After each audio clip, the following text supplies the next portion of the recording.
в обществен план. Никой, в никакъв случай, от Възраждане, аз пък на първо място, не може да си позволи, и аз не мога да си позволя, не просто да излъжа, дори да сгреша. На мен грешката няма да ми бъде простена, госпожа Ангел, защото нашите избиратели, тя ще бъде преекспонирана. Точно така. Нашите избиратели са изключително недоверчиви хора. И тук вече е момента ключове, за който вие, нали, така казахте съвсем накратко. Доверие или вяра.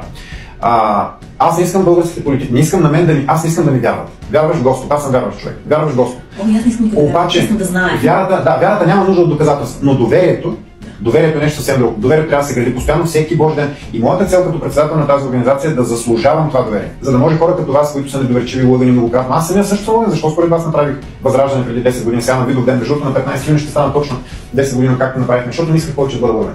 И си казах тогава заедно с моите съмишленици, с които направихме Възраждане, 58 души бяхме в Плиска, когато събрахме тогава през 2014 година, че от тук насетне, ако нещо не се получи, то няма да се получи не защото някой ни е излъгал, защото или ние сме сбъркали, или не сме могли.